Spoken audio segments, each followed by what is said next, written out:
twongeye kubasuhuza. Turabakunda nkeka ko namwe mudukunda. Mwarwa rukundo mwadukandira subscribe. Uri mu majyepfo, mu majyaruguru, iburasirazuba, iburengerazuba no mu mujyi wa Kigali turabasuhuje. Ushobora kuba uri no hanze y'u Rwanda, nawe twagusuhuje. Mwese muri abacu, turabakunda. Reka dusubire ku kibuga cy'imirwano muri Repubulika Iharanira Demokarasi ya Kongo. Ni nako imirwano yongeye gukaza mu mijyi za Lubumbashi, za Kinshasa, za Goma. Umuntu yakomeje gukubitwa atababarira. Undi muntu yakomeje gukubita atababarira. Uwakubise atababarira ni M23. Ikomeje gukubita FARDC, ikayikubita ikayandagaza. Ni nako umuturage akomeje kwigaragambya, yigaragambiriza ingabo za FARDC. Abaturage ba Kongo bongeye kwigaragambya, bigaragambiriza abasirikare babo badashoboye. Ni nako M23 yongeye guprofita ibikoresho byabo, ikabakubita igafata utundi duce. Asahiyi mvuze ko Kongo yari ya M23 ntago naba mbeshye. Bongeye gufata Kongo barayigabiza kubera ubuswa bwa FARDC. Kubera mu rugamba barambitse ibikoresho bariyirukira. Niko M23 isanganywe bwa buhanga, irabiprofita iriyirukira. Ihuriro ry'ingabo za guverinoma ya Kinshasa zongeye kwatswaho umuriro zikizwa n'amaguru, maze M23 yongera kugira ibindi bice igarurira. Kuri uyu wa gatanu, tariki ya 5 z'ukwa 4 2024 kugeza tariki ya 6 tubahereye amakuru, habaye imirwano ikaze hagati y'ihuriro ry'ingabo za leta ya Kinshasa n'ingabo zayobowe na Sultan Makenga cyangwa intare za Sarambwe. Ni imirwano yavuzwe ko yabereye mu duce duherereye ku misozi ya Kitolu ho muri lokalite ya Kibirizi, sheferi ya Bwito muri teritwari ya Rushuru mu ntara ya Kivu y'Amajyaruguru. Iyi mirwano bivugwa ko by'umwihariko habereye intambara ikomeye yashamiranyaga M23 na FARDC. Iyi mirwano kandi bivuga ko M23 yagerageje kurwana yirwanaho bikomeye. Ni nako yongeye kugira amahirwe cyangwa byayibereye umugisha, iprofita bya bikoresho byabo, maye M23 yongera gufata ibindi bice. Gusa ibi bintu byateye ishyari cyangwa umujinya abaturage, niko kwirara mu mihanda batera amabuye, barasakuza bigaragambiriza ingabo zabo zananiwe kurwana na M23, zikomeza zibaha imbaraga z'ibikoresho nyuma yo kubita bakiyirukira. Iyi mirwano bivugwa ko kandi yumvikanyemo imbunda ziremereye n'into, nk'uko amakuru ava muri ibyo bice abivuga. Aya makuru avuga ko ingabo za Repubulika ya Demokarasi ya Kongo n'abashyigikiye mu kurwanya M23 ko ari bo bagabye ibitero mu birindiro bya M23 biri muri ibyo bice byo muri lokalite ya Kibirizi. Amakuru dukesha umunyamakuru wacu uriyo kandi yizewe,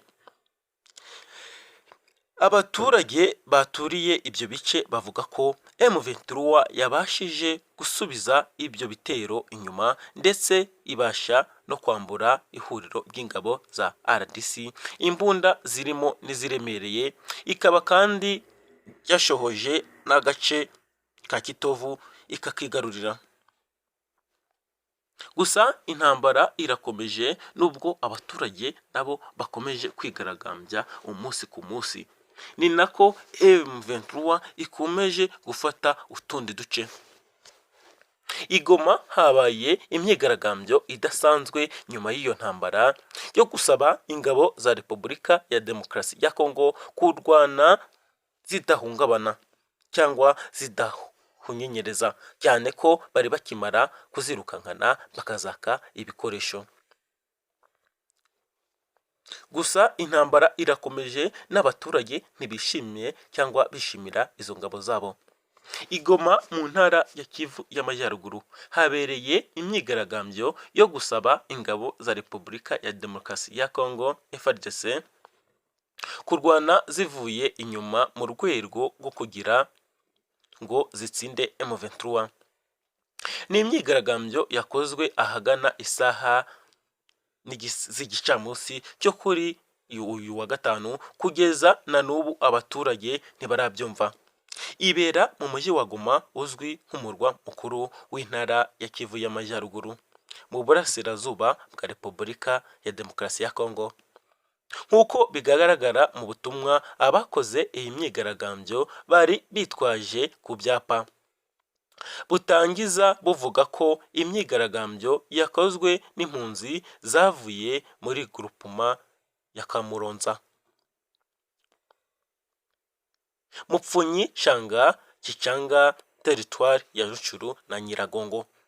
Ubutumwa bwabo bukomeza buvuga ko barambiwe intambara z'urudaca kandi zitanatsindwa, bityo bagasaba ko igisirikare cya leta ya Perezida Felix Tshisekedi kirwana kivuye inyuma, kwirukanka bigahagarara, abarwanyi ba M23 bakareka kubacishamo ijisho.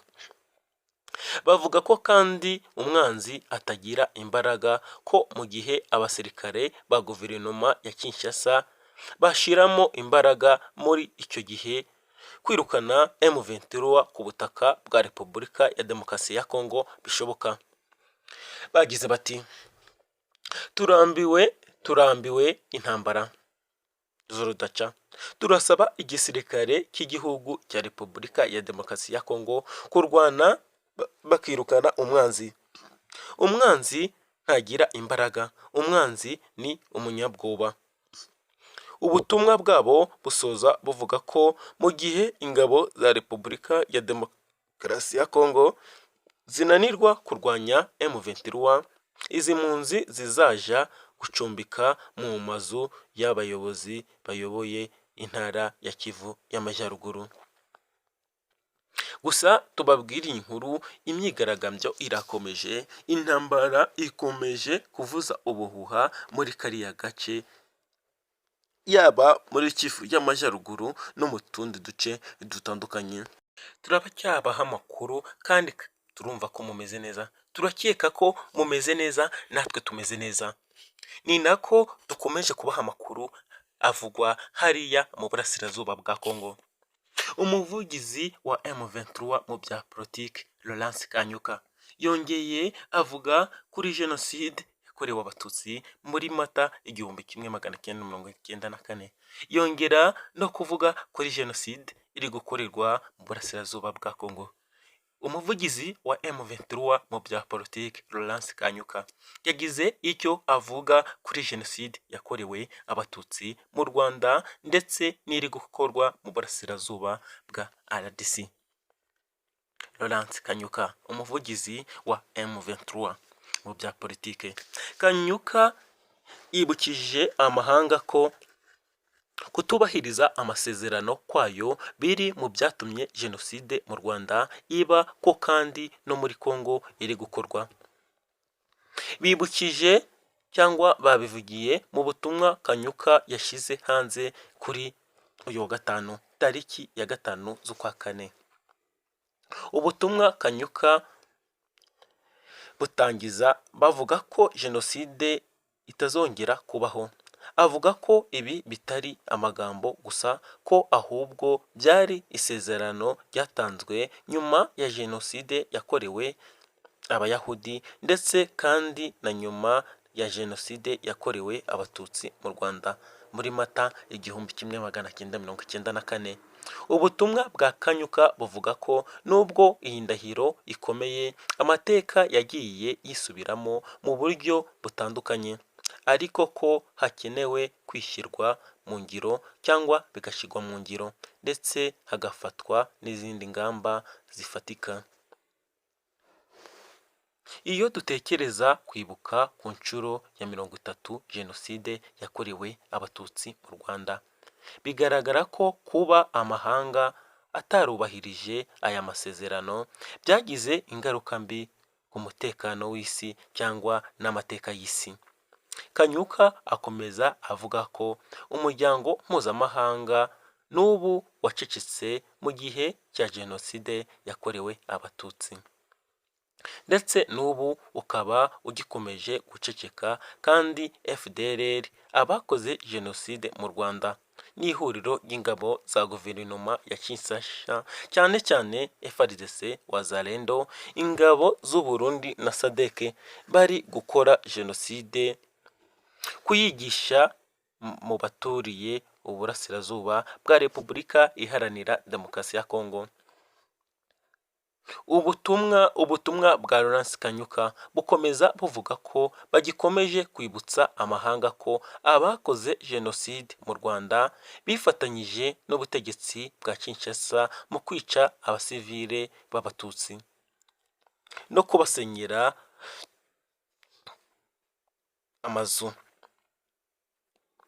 Ingengabitekerezo ya jenoside ndetse k'ubu bamaze gutoza abanyekongo kurya abandi. Kanyuka yavuze ko kandi imvugo ivuga ngo jenoside ntizongera, never again, ikwiye guhabwa agaciro ndetse igaharanirwa. Ubutumwa bwa Kanyuka busoza buvuga ko ubufatanye bwa FDLR na Perezida Tshisekedi amahanga agomba kubikurikirana kandi akaryoza ibyaha bakora birimo kwica, gufata abagore ku ngufu no gukora andi mabi ashingiye ku kwigisha urwango abene Kongo. Yagize ati guceceka kw'amahanga ntiguhishira abakoze jenoside gusa, kuko binatesha agaciro imbaraga zo kwimakaza amahoro, umutekano n'ubwiyunge mu karere k'ibyaha cyangwa kakorerwamo ibyaha n'akarere k'ibiyaga bigari. Umuryango mpuzamahanga ukwiye gufata ingamba zihamye bagafatira ibihano Tshisekedi na FDLR ndetse MONUSCO kubera ko ishyigikira ihuriro ry'ingabo z'ubutegetsi bwa Perezida Felix Tshisekedi. Gusa mu butumwa bwe muri make yakomeje avuga ati ntago twashyigikira jenoside ko ikomeza gukorwa, kandi namwe murabizi nk'imiryango mpuzamahanga cyangwa ibihugu bitandukanye mpuzamahanga, nimwe mwashyigikiye igitekerezo cya never again. Ese ni kuki abanyekongo bakomeje kwicwa umunsi ku munsi? Ni kuki batagira kivurira kandi ari abaturage nk'abandi? Tuzakomeza turwane n'icyo kintu, ntabwo tuzigera tureka ko jenoside yongera kubaho ukundi. Uwo ni Laurence Kanyuka. Ariko ku bw'ibyo n'ubu tuvugana abaturage ba Kongo ntibishimye, barakigaragambya, baracyari bagusa imihanda. Agafoto cyangwa amafoto abanyamakuru bacu baduhaga, bari bafashe abaturage bajya ku mihanda barigaragambya, abana, abato, abakuru, bari bafite ibibanderoli, ibyapa, bigaragambiriza leta yabo. Ni kuki intambara zidahagarara? Ni kuki imirwano ikomeje? Ese ni kuki muyishoramo mugatsindwa? Mu ku byapa hariho amagambo menshi atandukanye kandi y'agahinda. Niko M23 ikomeje kubotsa igitoto, ibakubita biruka. FARDC ntihamye ku rugamba, ni nako ikomeje kwigabiza uduce dutandukanye, Igoma, za Rushuru n'ahandi hatandukanye. Aho habaye mu ndiri cyangwa mu bwami bwa M23, umwami wa Sarambwe niho aryamye nyuma yo kunanirwa cyangwa yo gutsindwa kwa FARDC. Ni nako FARDC ikomeje gutanga inkunga, twe twabivuzeho, ariko ubu bigeze ku rundi rwego, aho M23 nitajya ku isoko. Ubu ifite ibikoresho cyangwa umutungo mugari igomba kuba yagwanisha isaha n'isaha. Wa muterankunga wayo FARDC na FDLR baragenda bakagura anytime ku rugamba, bakaza iyo babonye intare za Sarambwe bikiruka. Ubwo ni ukuvuga ngo intare za Sarambwe ziraprofita zikabakubita.